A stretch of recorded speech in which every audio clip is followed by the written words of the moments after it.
So I'm going to run through the announcements one more time because a lot of y'all, let me help y'all out real quick. Church begins at 11 a.m. That's what time we begin. I either got to move our start time to 10:30 or I got to start moving it to 11:30. I don't know. I got to do something because we're struggling to get here. 11 a.m. So if you're willing and feel called, we do need people, greatly need people that are wanting to teach children. Children's church is on hiatus because we've had so much fluctuation. So if you're interested in that, please let me know. Next Saturday is food distribution at Lake Jackson. So if you're going to participate in that, you need to be there at, what time do we get there? 8? 8:30, something like that? 8. So be there. And next week, mandatory sexual harassment training for all board members and all people that are currently teaching in the kids' room. So that's that. So welcome to Thrive MCC if you're visiting for the first time.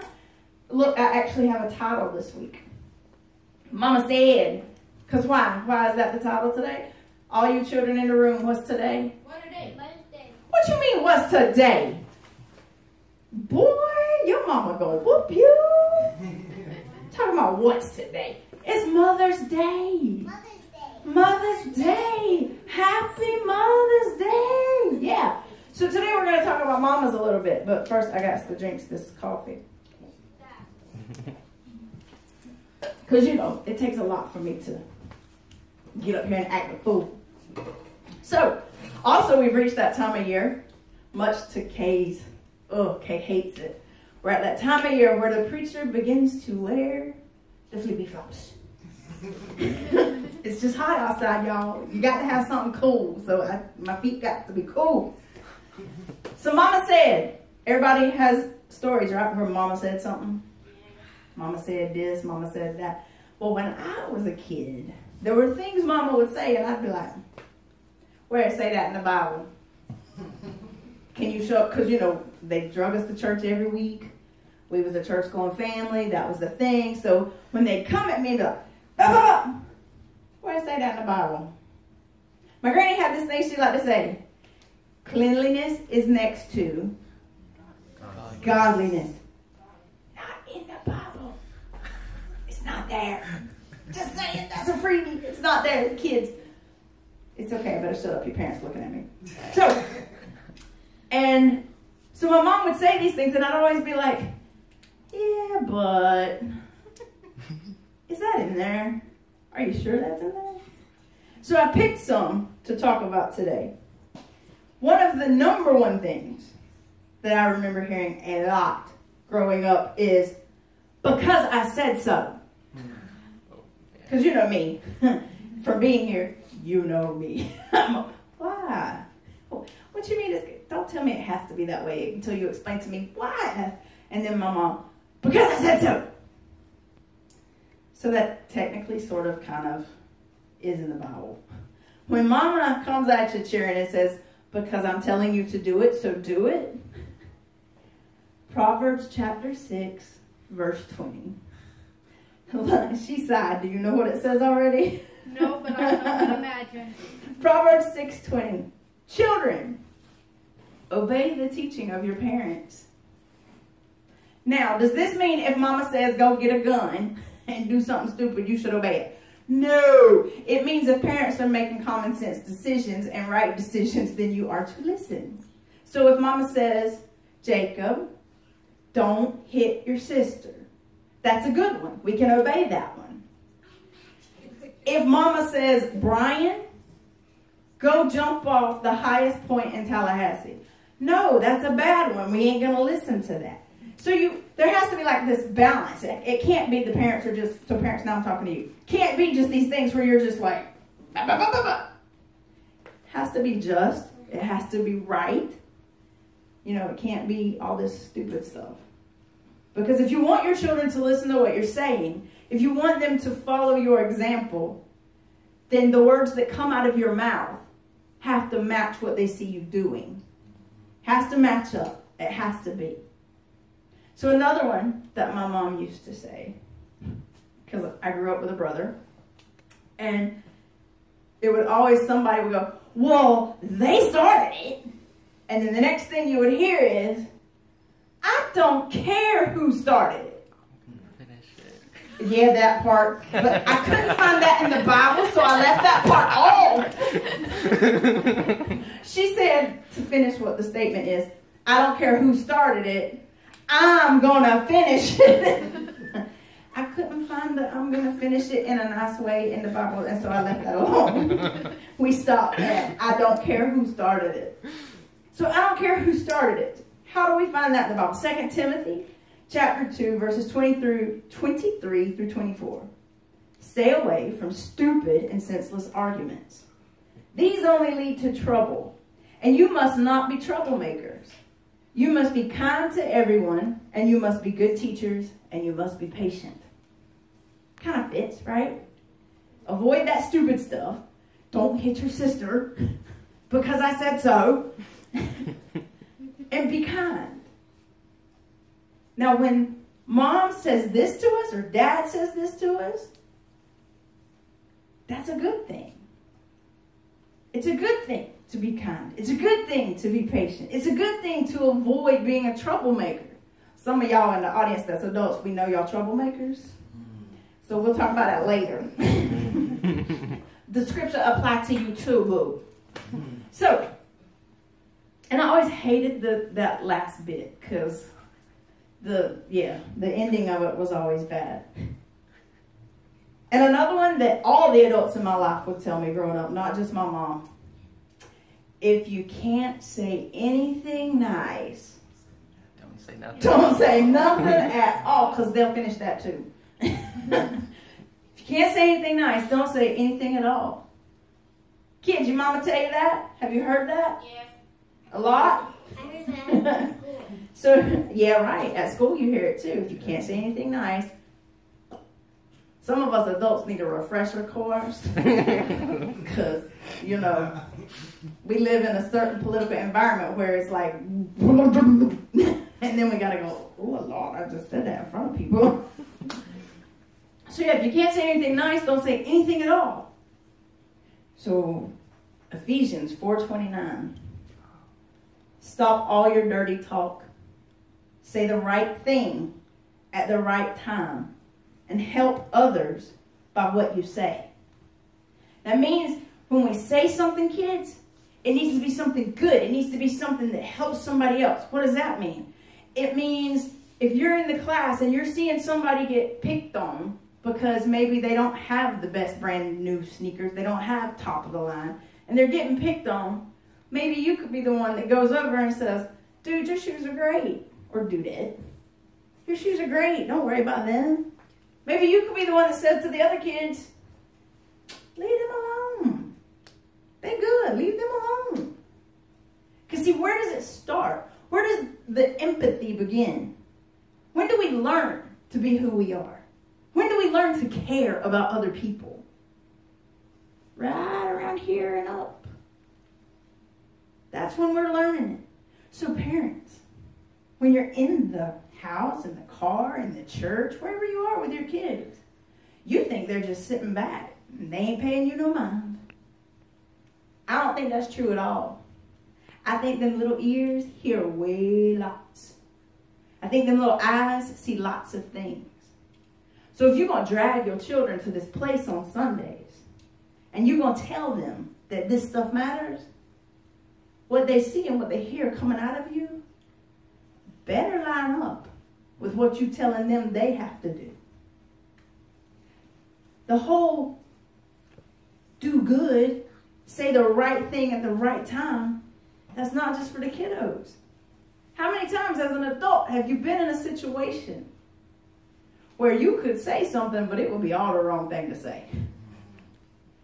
And instead of going, oh, that's all the wrong thing to say, you just plow right into it. And then after the fact, you're like, oh. And then you sit down. Mama said there'd be days like this. There'd be days like this. Mama said. Because then you done started a big old fight, a big old mess, and now you're feeling poor pitiful about yourself. When if you had been a good gatekeeper, it might not have went blah, blah, blah. Say the right thing at the right time. lift people up. Encourage them. How many people would love it if somebody would just walk up to you every day and go, dang, you look good. Y'all lying. If your hand ain't, you lying. We would all love it if people would come up to us and go, God, you look good today. Every day? I'd be like, sign me up right now. I'd probably look at them and go, now you know you a lie. We ain't supposed to tell lies. but I'd still sign up for it. Encourage people. That also means at work. Yeah, we're going to talk about work a little bit, sorry. In those work environments, it's not always rainbows and unicorns and glitter. Well, unless you work where you work, and then maybe. But it's not always happy times. Work can be a stressful environment. People can get kind of ugly. So then what does the word become then? Do we sit in silence and just be like, let's just don't talk? Or do we go, okay, so you probably could have done that better, but overall you're doing a really great job, so let's just keep trying. Like, which way does it go? Guess it depends on who you're talking to. Because, some people you can't go. So you might not have done it the best, but you're doing really well, so let's keep moving in that direction, because then they're going to look at you and go, you don't tell me I ain't did something the best. And then you want to go back to, don't you remember when your mama said? So mamas tell us things. They teach us things. Now moms, dads, all the adults in charge of children, I got to throw this out there just because of who we are as a congregation. We've already said it has to match up. But see, there are other things that have to happen too. As that child grows and they become an adult, and now you're older, and so, mom's older, the kid's older. There has to be this moment where you have to look at that child and you have to recognize your job's done. You did it. You got them there. And you love them. But your work as a human being is not done. So here's what can't happen. As an adult parent, you can't say, oh, I love you, to the child that is now an adult. But then when these big moments in their life occur, you look the other way. You can't say, oh, I love you and support you, but then when they step out of that closet finally and go, this is who I am, you can't turn your back on them. You can't pretend that it's not who they are. All these things that you've taught your children to believe and to be, you still have to keep living those things. You've told them to be kind to people, to lift people up, to encourage people, to say the right things, to do the right things, not to be troublemakers, not to be people that other people don't want to be around. These are the things you teach your children. So when they're adults, they're in adulthood with you, you don't get to reverse that and be the person that does those things. You don't get to be the person that goes, well, I don't support your lifestyle. Okay, first of all, you brought me into the world, so yes, you do. Because I was born this way, baby. So technically, yeah, you support it because you made it. Hey! You know what I mean? You don't get to get the child to adulthood and then go, yeah, no. Well, Christy, that won't apply to every kid. Not every kid's going to grow up and have to do some kind of coming out. Actually, yeah. They'll come out as something. It might not be that alphabet soup we talk about all the time. But it'll be, so Dad, guess what? That whole God thing, not so sure about that. What you going to do? Have a hissy fit? You going to act bad? You going to say all kinds of meanness because they don't agree with you? Oh my God. If I had a child, my child, knowing my luck, would come to me and go, no offense to anybody in the room that's registered a Republican. My child would come to me and go, Mom, I'm a registered Republican. And then I'd be like, if you can't say anything else, don't say anything else. Don't say anything at all. I can't say anything else, don't say anything at all. I can't say anything else, don't say anything at all. And then I have to go, I'll be right back. What the hell? That's nice, baby. Mama loves you. And then I'd probably a couple of days later have a meltdown like parents do when you come out of the alphabet soup closet and go, did I make you this way? What did I do? How did this happen? Did I do it? Did I cause it? At least you're laughing. Laughter's important. Laughter's a good medicine. Guess what? That's in the Bible. Just saying, that's a freebie. So Mama said, all right, I got one more for you, and this one's famous. Famous because of my boy, Forrest Gump. Mama said, life is like a box of chocolates. You never know what you're going to get. Is that biblical? Is that in the Bible? Do you think I can pull this off? Yeah. Come on, you ain't confident enough. Do you think we can pull it off? Proverbs 27:1. You do not know what a day might bring forth. You're going to open it up and it's cherry. I don't like chocolate covered cherries, just so we, yeah. You don't know what a day is going to bring. You don't know what's going to happen. So that means all these other ones matter more. Don't be troublemakers. Don't be people that say mean things. Don't be people who push other people away. Because you don't know what tomorrow brings. You don't know what today brings. So that means your job, kids, and your job, parents, is to always be the absolute best version of you. Walking in love, walking in light, that you can be. And all the people said, Amen. Amen.